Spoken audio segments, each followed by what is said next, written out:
He doesn't care about this at all. Well, it comes from a jam. Madonna went to meet Prince in early '88. She went to Minneapolis. She did a couple of sessions. They started lots of songs but never finished anything. Didn't really have any idea of what they wanted to do. So they did some jams. And then Madonna went on to play some part in a play in New York. And he came up to see her and he gave her these tapes saying, this is what I've done with that stuff that we did. Yeah. She was like, oh, well, one of them's good. So let's kind of work on that. The way she normally works is she has a songwriter, they come up with the music, and then she will write the lyrics. And she's known for how quickly she writes the lyrics, how quickly she performs the vocal, and they normally use the first take. Like, she's known for that.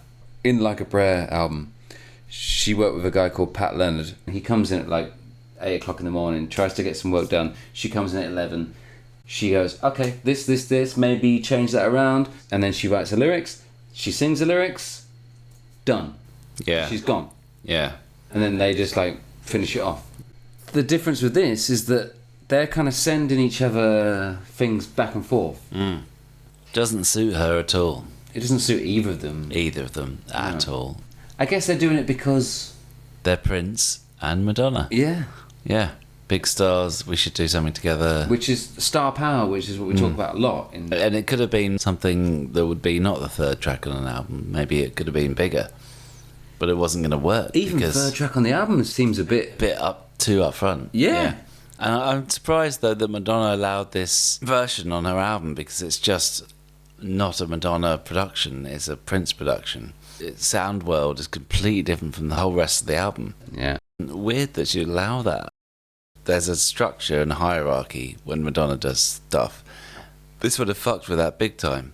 And that's why it's like so lukewarm. Both of them, work with hierarchies, and they're the top. It's almost like they had to just give their weakest stuff to it because it was destined to failure. Yeah, and like even with the chorus is just like, what is the chorus? The chorus is, say what you mean, mean what you say, don't go and throw our love away, God strike me dead. Shit. Well, the idea is that they're having a breakup. Are they having a breakup? Or are they having a pre-breakup conversation? There is a conversation in this. A lot of it is them singing together, and then Madonna responds. And then later there's Prince responding, and he does take the lead for like a little bit. It's mostly Madonna, I'd say. They're talking about what they wouldn't want a love song to be. The awkwardness of not quite getting along. The embarrassing side of a relationship. Yeah. Comes across as Prince is like this sociopath. He kind of accepts what she says and just goes, oh really? No, you're losing your mind, don't worry about it.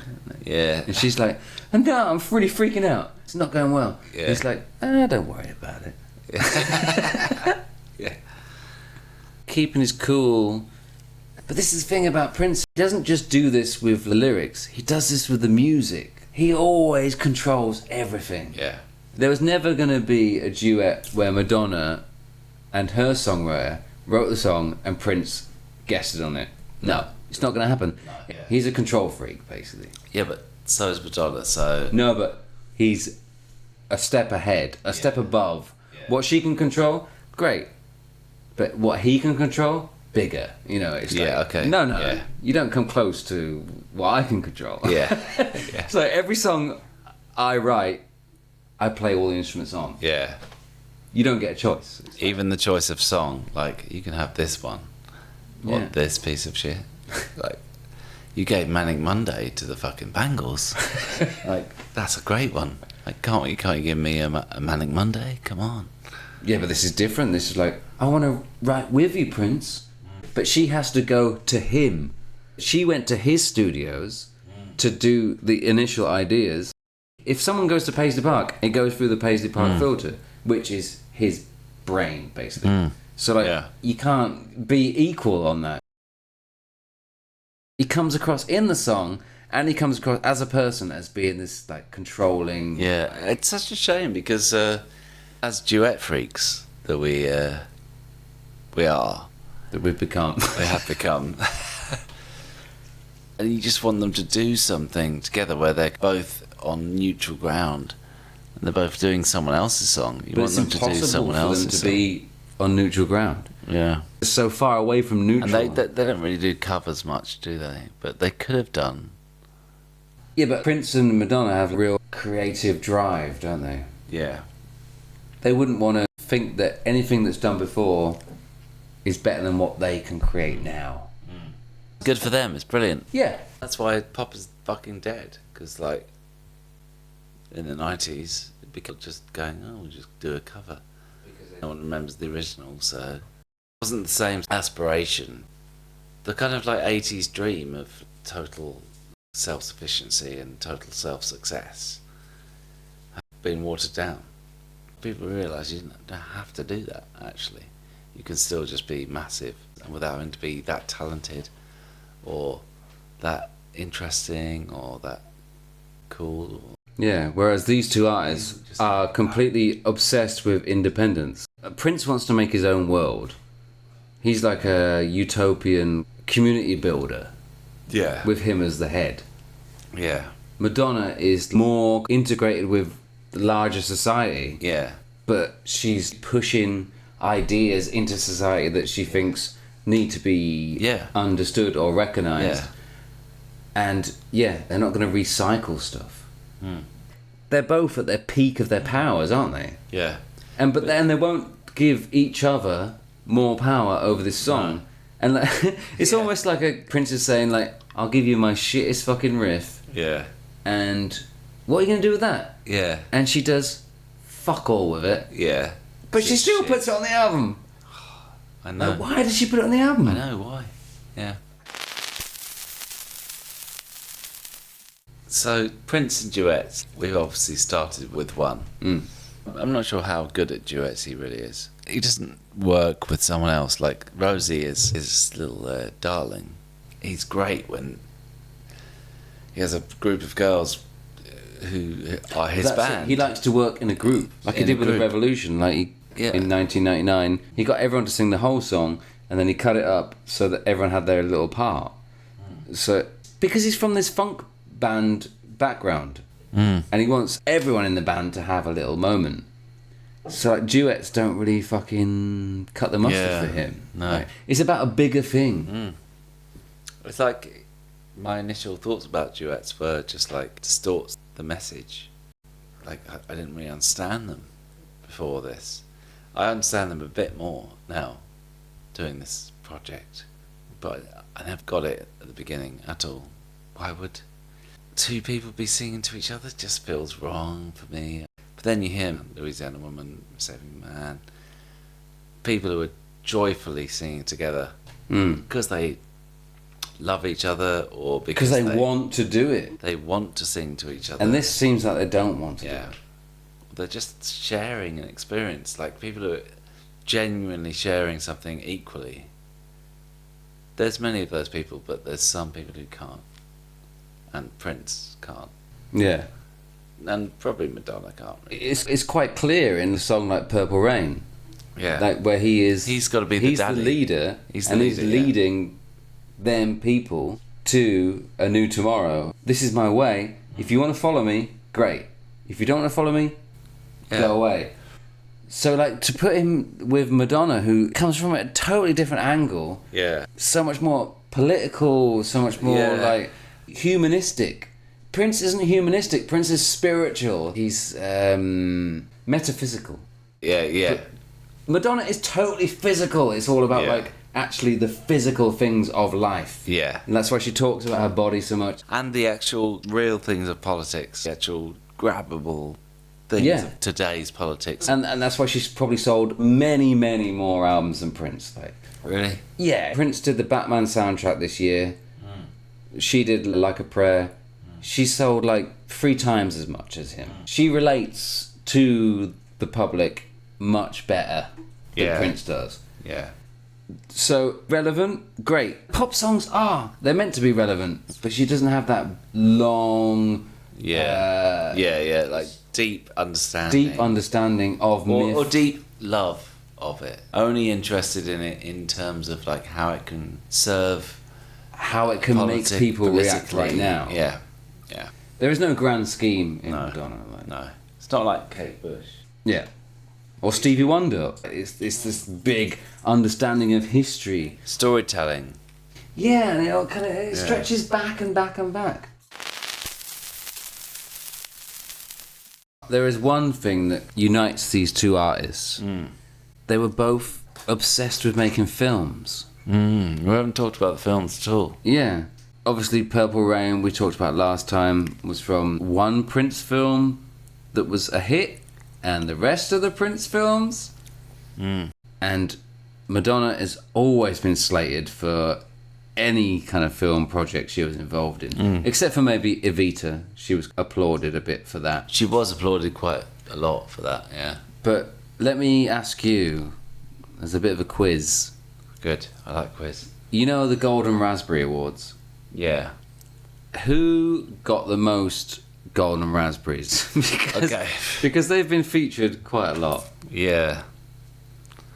Madonna. Yeah, she did. Yeah. How many?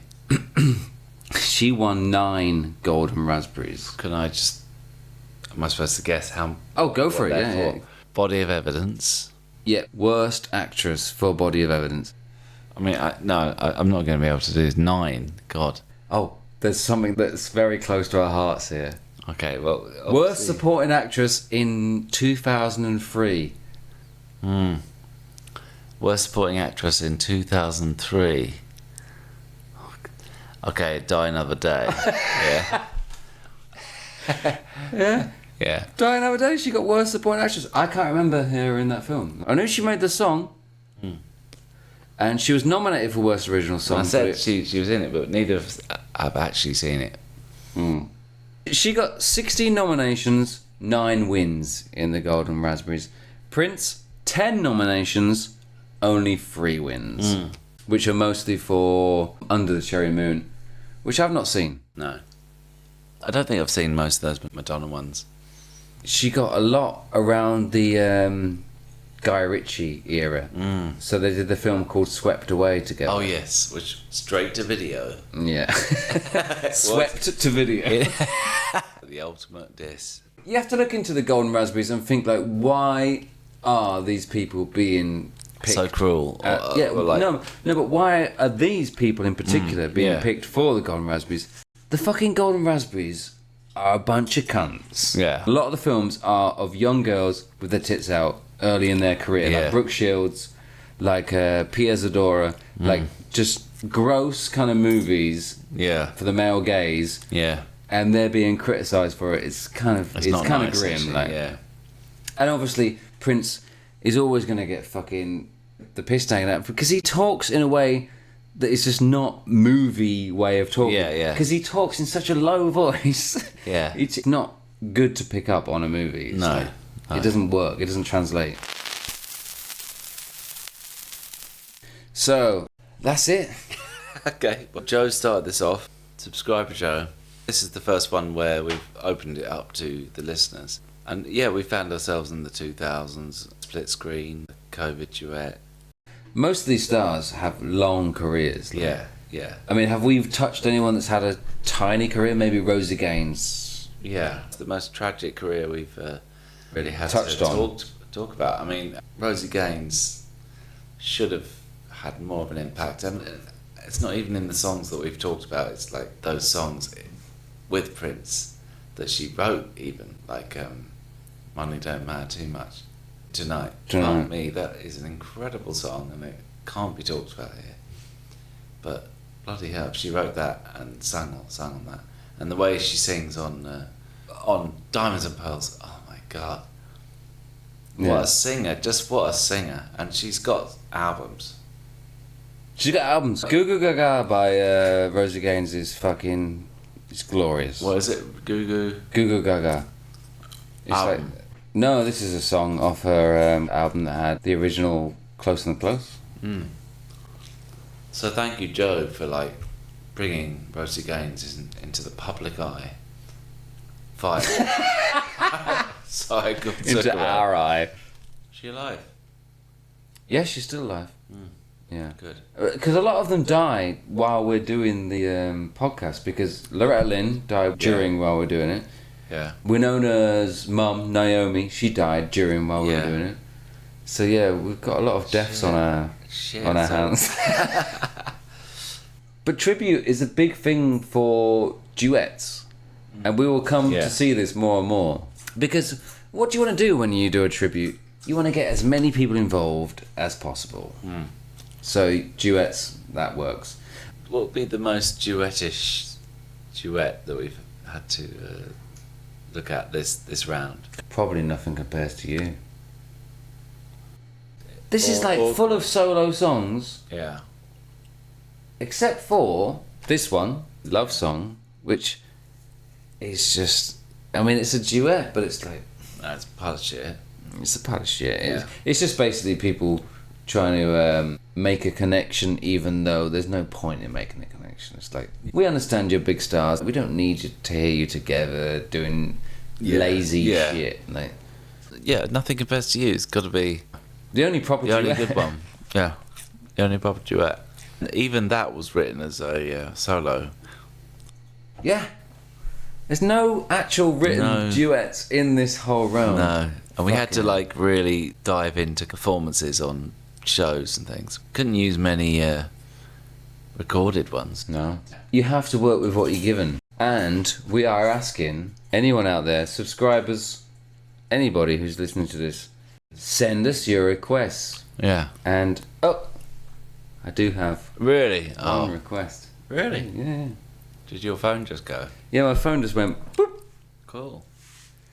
So I've got one request, and I've not listened to it yet, so I've got no idea what it is. So we can listen to it together. Okay. Hi, so I called Zucchero. This is Sleeves. We thought we'd go for something 90s, but didn't want to be too obvious. So what we're going to go with is Iggy Pop, Candy, featuring Kate Pierson. Hope that's acceptable. Bye!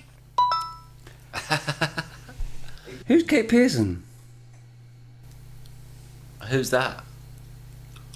That's Sleeves. a subscriber. Who's That's a subscriber Sleeves? called Sleeves, yeah. Yeah, who's Sleeves again? I have no idea. Kate Pierson. Who's Kate Pierson? Oh, is she the sort of rapper? I don't know. I don't think recognise she's the like name. sort of modern rapper, kind of like angry rapper. I obviously know Iggy Pop, Good, me too. but I have no idea who Kate Pierson is. Sounds like a GMTV presenter.